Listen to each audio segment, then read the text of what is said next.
When we look back at the architects of the civil rights movement, we usually picture their domestic fight for equality, but those leaders also built a fierce expectation of global solidarity with the broader Black diaspora.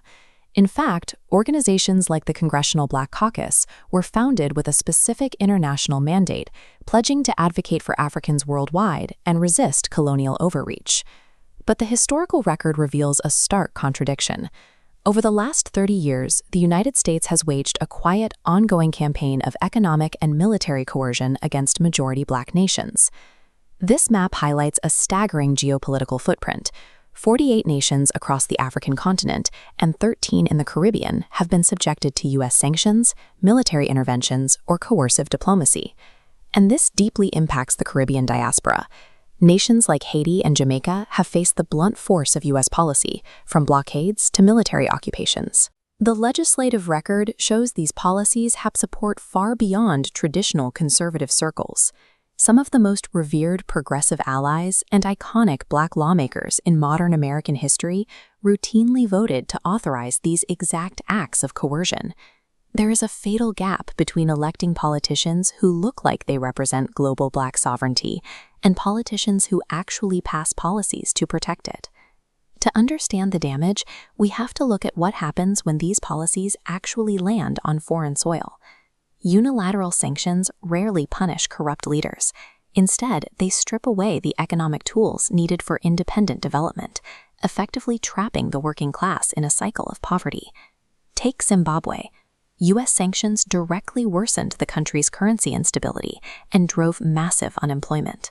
These trade restrictions systematically block civilian access to life-saving medicines, basic food supplies, and infrastructure development, while leaving the targeted governments entirely intact. Then there is direct military action. In 2011, a U.S.-backed NATO bombing campaign targeted Libya and its leader, Muammar Gaddafi, who had been a major investor in African infrastructure. The intervention completely destroyed the Libyan state apparatus. The country rapidly descended into factional violence, weapons flooded the region, and open slave markets re-emerged where Black African migrants were bought and sold.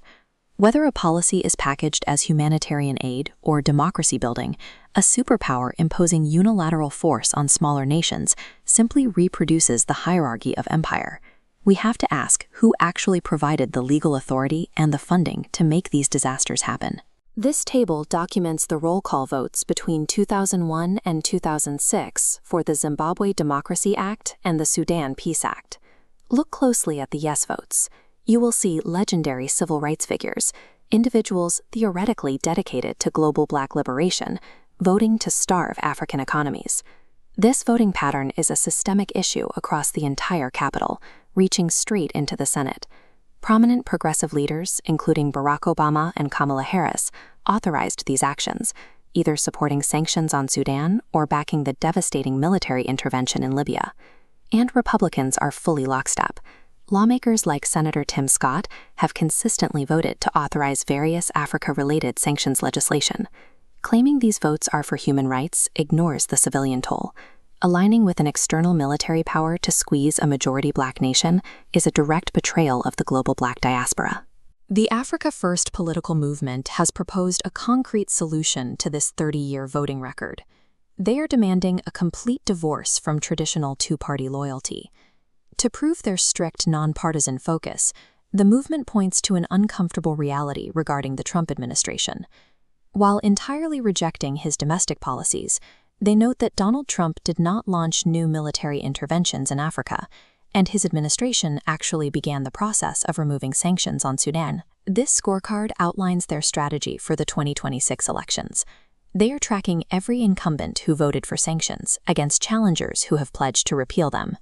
The tactical goal is clear: mobilize African American, Jamaican, Haitian, and the broader Caribbean diaspora to uniformly reject any incumbent who voted to bomb or sanction their ancestral homelands.